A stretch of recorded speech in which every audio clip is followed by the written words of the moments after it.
what it's doing monthly today on average? I think it's about 30K MRR at the moment. Growing this business to 18 million visitors and over £1 million of revenue. When I first started the website, what I was doing was reaching out to a lot of small job websites and careers blogs. In the beginning, it was just me doing everything with a handful of freelance writers.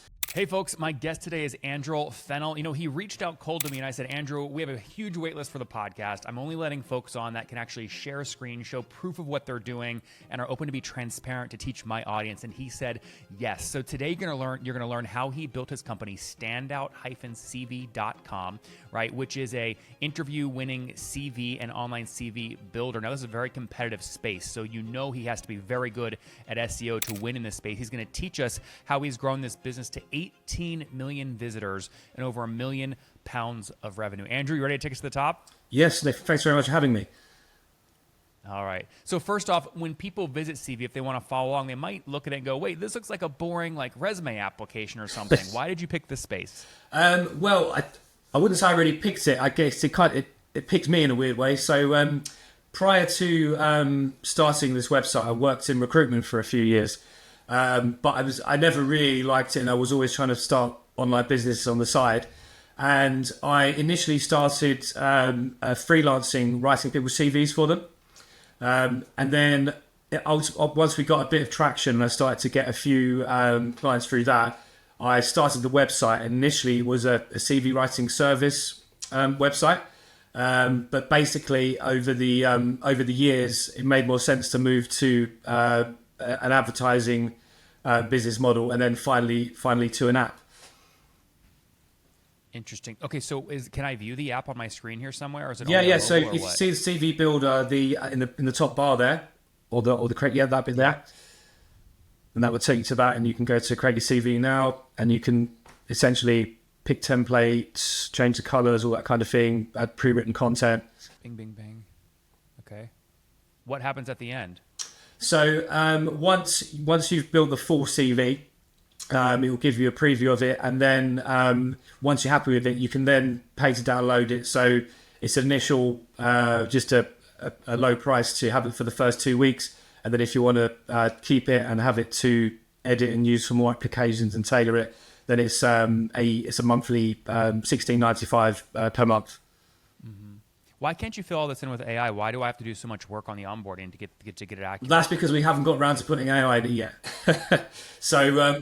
we're in the process of that at the moment. So you can add lots of pre-written content, but at the moment we haven't plugged AI into it yet. But we're working on it. I see. Well, so why would people use this over just exporting their LinkedIn profile? Because essentially there's a couple of reasons really. So firstly, just the sheer amount of traffic we get through to the website, and the whole kind of ethos behind the site is that we put so much free and helpful info out there that we kind of build trust with people, and that they come through to the builder. And also, we can look at that here. You guys know me. I don't like people just say stuff on the show. I say back it up with data. So Andrew, we can see here domain rating 73, very, very strong domain rating. Yes. Organic traffic looks like about 60,000 per month, right? Yeah, it's a bit more than that. Ahrefs is not always 100% accurate. It's about 110k at the moment. It was at its peak. It was around about 300k. But we've had sort of ups and downs over the last few years. Informational content has taken a bit of a hit lately, but we still get plenty of traffic. And tell me about this specific strat. Actually, are you comfortable, just so we can, I don't want to bury the lead, are you comfortable sharing your Stripe revenue dashboard with us before you then reverse engineer and tell us how you built this company? Yeah, sure. Do you want me to share that now? And guys, what I'm excited to learn more from Andrew here over the next 10 minutes, again, the SEO play. I think he's like a one-man shop or a very small team. Again, bootstrapped. Mm-hmm. This is how you build real wealth. I'm right. I mean, full control. It's real wealth here. So, okay, we can see your Stripe revenue here, Andrew. So walk us through when you were at zero revenue. When did you launch, and then where you're at today? Yeah. So I launched the actual website around 10 years ago. As I said, it was initially a CV writing service, but basically, I quickly learned that, I think it was a typical thing of that you think you're going to get floods of traffic in when you create a website, and then you realize you're not, nothing comes in. I played around with paid ads, and then I started to learn about SEO. And initially I bought some, like a a cheap SEO package from somebody on Fiverr, or no, actually on People Per Hour, which is like an older freelance site. And then when I got the backlinks through, I just realized that they were terrible. And that I had to do it myself, basically. So then I spent the next 2 to 3 years learning SEO, creating helpful content, building the right kind of backlinks. And it was a slow growth. Probably took a good year or so to really take off. Can you just because we can't see growth on here, right? Can you click view more, maybe under the gross volume? Will that actually show us? Just So annoyingly, it's saying the graph won't load. Let me just. Are these people paying you monthly recurring, or do you have to get new sales every month from new customers? It's a mixture. So it is monthly recurring, but the problem with like a careers based app like this is that obviously people don't stay around forever. So MRR tends to fluctuate. So we do rely on new customers coming in. Okay, let's focus on this screen for a second. Stay at the bottom if you're comfortable doing this. Yeah, right? sure. Subscriber lifetime value $67.43. It started off much lower than that, like sub 20. What did you do to increase the lifetime value over the past? So hover over that when the purple line was 0. Yeah, in the bottom left graph. Basically, what we did with that is so initially, when I first started the app, so when I had. Well, Andrew, I want people to see the timeline. Can you hover over that line graph in the bottom left of your screen, subscriber lifetime value, and go down to where it's 0? Yep. Yeah, so over a little bit more, right to when it starts to go up. Okay, right there. Yeah. So this was the purple line. Yep. Yeah, so this was 2021. Yes. You start driving up lifetime value. So tell us how your pricing evolved over time to drive this up. Yeah, so essentially, I had the app developed after we'd built up revenue from advertising, and I decided it was the right time to build our own app. And the mistake I made in the beginning was that I didn't go with a monthly recurring plan, a subscription model. I went with a one-time payment plan. And although that initially attracted people, it didn't. It ruins subscriber lifetime value. Basically, people were buying once for £15 and then not coming back again. So basically, we switched to a subscription model, and that massively increased the revenue. That's amazing. Let's do the chart at the center top here. Subscriber churn rate. It spiked at above 40%. Could you just hover over that? The spike? Yeah. Yeah, so 44% in 2022. You've improved that drastically through to 2025. How'd you improve that? Yeah, so nothing in particular, really, just continually improving the product, really. So when we first built it, it was kind of a bare bones product, and we only had one template and very basic features. And what we did is we put a survey. If anybody all customers that cancelled their subscription, we put a quick survey up to ask them why they were cancelling, what they didn't like about it, and what products they'd like to see. And then every month we would review that, and we would pick the most popular feature requests and add them, and that just helped us to keep people on board for longer over time. Guys, remember, I am not just a YouTuber. I'm investing into my third fund. We've deployed $250 million into 550 software companies so far. Again, at founderpath.com. If you're interested in capital, I would love to cut you a check because I know you're investing in your education. You watch my show. So sign up at founderpath.com. And when you get the onboarding email, I reply and I see all those. Just reply and say, Nathan, I found you through YouTube, and I'll make sure to prioritize you. I would love to cut you a check. Check out founderpath.com. Interesting. Okay, let's do trial conversion rate. A lot of people consider a good trial to paid conversion rate, especially like in consumer, of like 4 or 5%. Even some B2B, it's hard to get above like 5%. You're at 34%. Now, am I reading this right? That's 34% of people that put in their email then convert to a paid plan? So no, it's a conversion rate of people who go. So we have an initial trial period of 2 weeks. So you pay £2.70 for your first 2 weeks. And then you go on, if you don't cancel in that period, you go on to the full subscription, which is $16.95 a month. So that's people who convert from that very cheap paid trial into the full subscription. I see. So the cheap paid into full subscription. Yeah. Okay. So maybe that's why it's a little bit higher, but still, that feels like a really, really good conversion rate. Before we go into your search performance, which is your top of funnel, are you comfortable sharing just total revenue you've collected life to date, like all time? Yes, of course. Yeah. If I scroll up here, this here is the total gross volume that we've generated with the app since creation.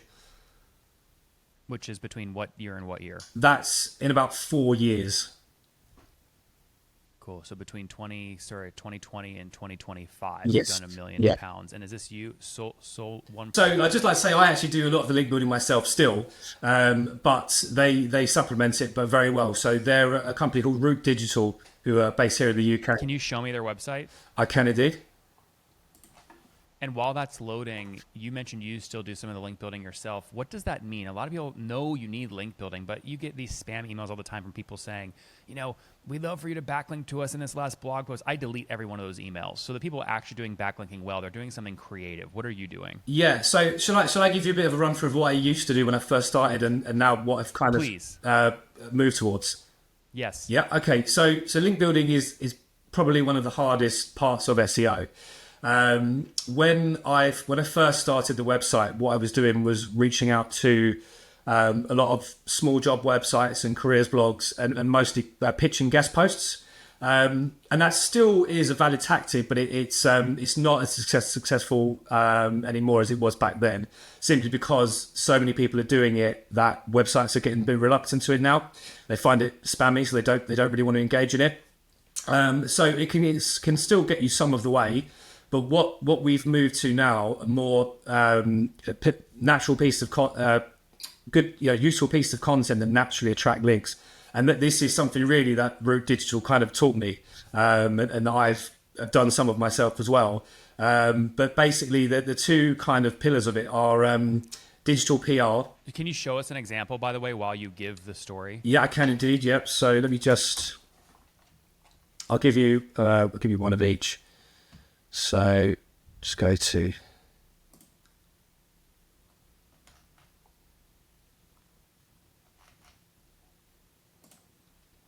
Now, guys, I'm going to give you the Ahrefs numbers while you're seeing the front end, but I'm going to read you the Ahrefs. So according to Ahrefs, this page that Andrew's sharing right now has 2,130 referring domains, 4,403 referring pages, and generates about 1,000 organic clicks per month of free traffic to Andrew's tool. So, Andrew, why does it get so many backlinks? Sorry, which page is that, Nathan? That's what you're on right now. Just your no, not your blog, your /stats page. Oh, the stats page. So it says /stats. It's like, sorry, let me just. It's like job interview statistics. Which statistics? Sorry. It's your URL. That's standout-cv.com /stats /job interview statistics. Okay. It's your stats page, not your blog. Okay, yeah, no, that's a good one. Let me just pull it up for you. Yeah, so this is a good example. So this isn't digital PR. So this is an example of what we call a linkable asset or evergreen linkable content. And essentially what this is you collate data that is very important to journalists for a particular topic. So this topic is obviously job interview stats in the UK. Just to give you an example, there's stats like 2% of candidates are selected to interview, or the interview process usually takes 5 weeks. And what we do is we gather these stats from really reputable sources all across the internet, and we put them all in one place. And we title it something like job interview stats, because that's the kind of thing that journalists are looking for. And if you do this properly, this content will rank naturally without having to do any outreach, and you will attract a lot of links. Like you can see, this page has 335 referring domains, and they're all natural links. And some of those links come from really big websites, news websites, big brand job websites in the UK and in the US as well. Most people think to get a good SEO page, it needs 6,000 words, but this article is only 1,035 words. So it's proof where if you structure this correctly, you don't have to go write a 6,000 word sort of piece of long form anchor content. Yeah, no, that's right. So this is just very data driven. So data is becoming very important in link building, I would say. Like that, it's the number one thing that we use. So that's an example of a linkable asset. And the other thing we do, well, the Root do for us, is digital PR. So let me just quickly pull up the example. Okay, so they did this for us. So this is how many people lie on their resume.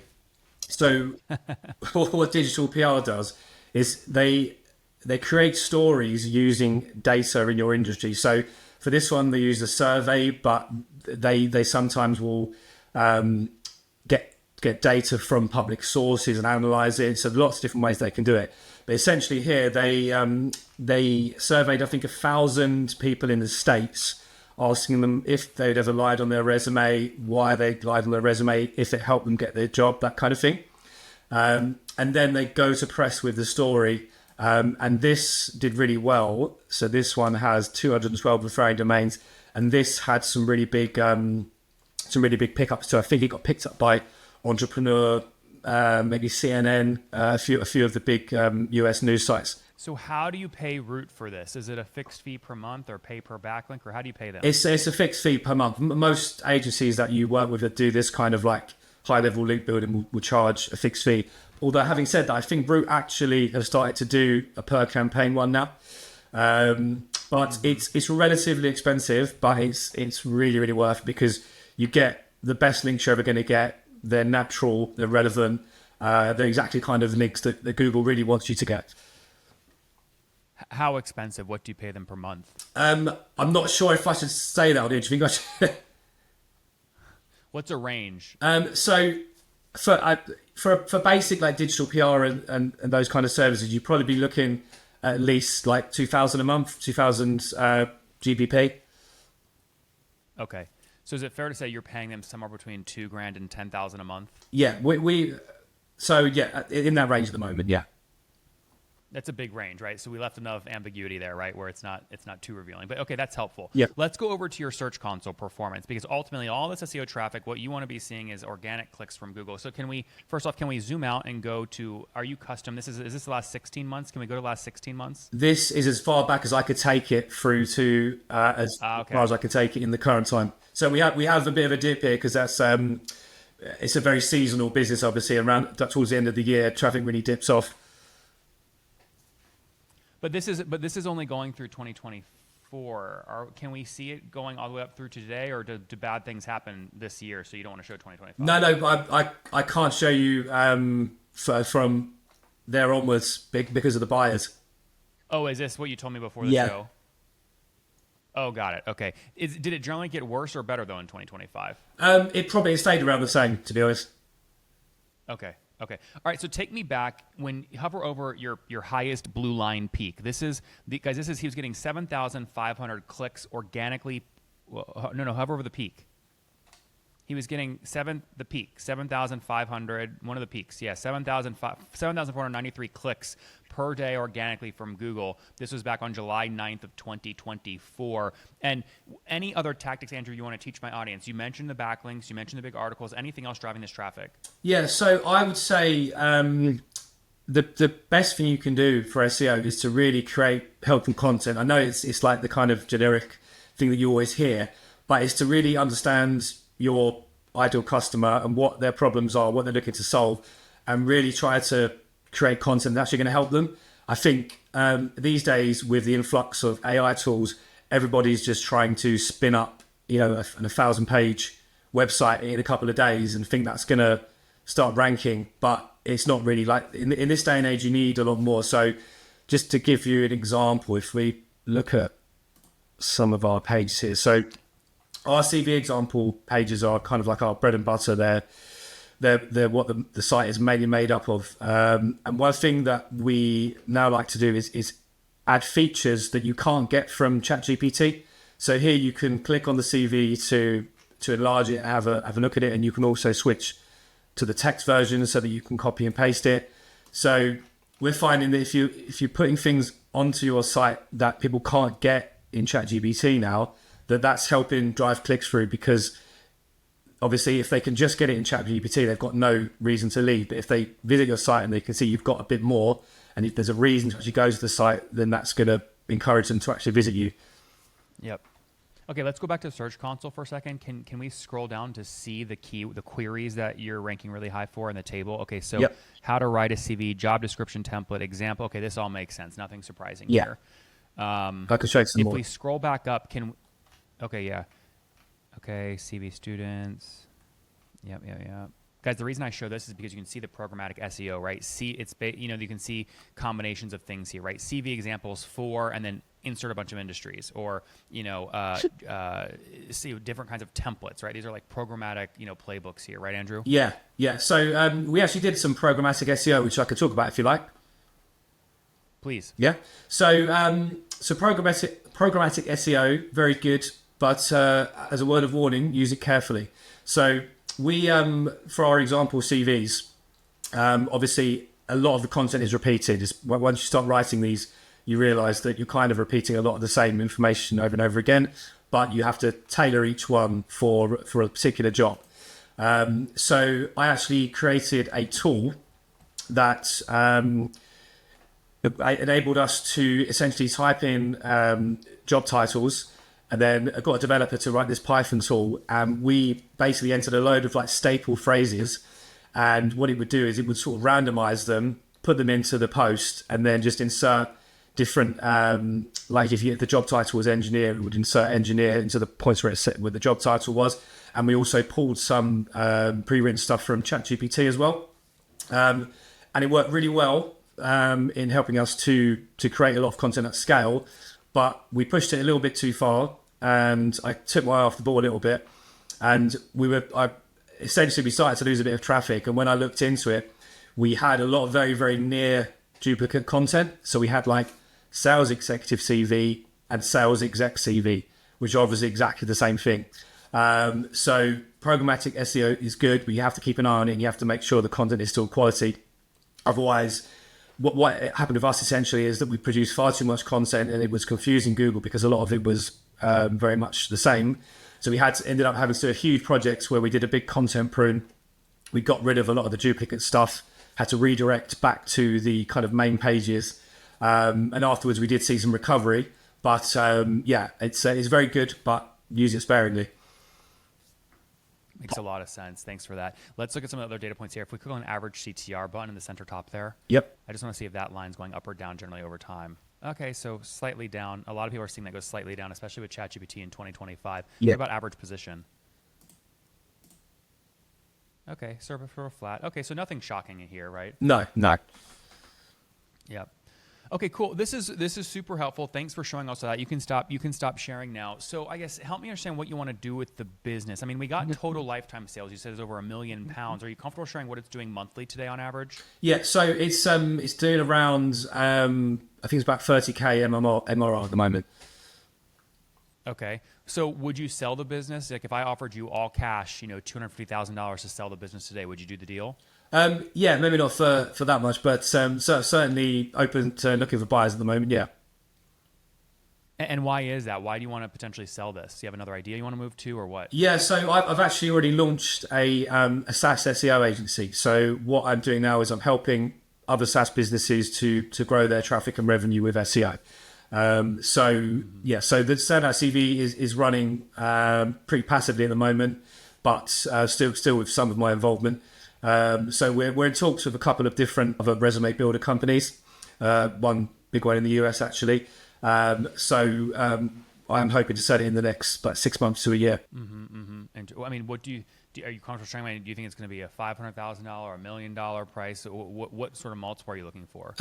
I'm not entirely sure yet. So one of the issues is I still have quite a lot of involvement in it. So people are a little bit reluctant to kind of just pay you out on like a multiple of MRR if you're putting time in, because obviously they then have to hire someone or use someone from their team to carry out those tasks. But I think I'm probably looking at something around the 600-700k in sterling range. And so if someone offered you $600,000 all cash to buy the business, but a chunk of that cash, $200,000 was upfront and the rest is paid out to you as 30% of profits until you're paid the $600K, would you be open to a structure like that? Potentially, yeah. Interesting. Well, we'll have to see where that goes. Let's give some love to your new agency. What is the website up for your SEO agency? Yeah, sure. So it's linkwest.co.uk. As I said, we are an SEO agency that specialises in SEO for SaaS businesses. Because SaaS businesses are often quite complex, especially in the B2B space, it's a great platform for SEO because it gives you the opportunity to write lots of content to promote in lots of different places to get backlinks. And also what that content does is it builds trust with your customers and pushes them gently towards a sign up for your product. Well, guys, there you have it. You might think in 2025 with AI and ChatGPT that a free resume builder software tool has no shot at making it. But Andrew just showed you his website, CV Builder, right? CVbuilder.com and standout-cv.com. And, over $1 million of total sales. He's increased average sale price up to $61, $62. That's lifetime value, pardon me. Scaled up nicely. And now saying, man, do we sell this thing for $600,000? We'll see what happens. But his main go-to-market motion, over 50 million impressions generated from his website using really smart SEO tactics. Andrew, thank you for taking us to the top.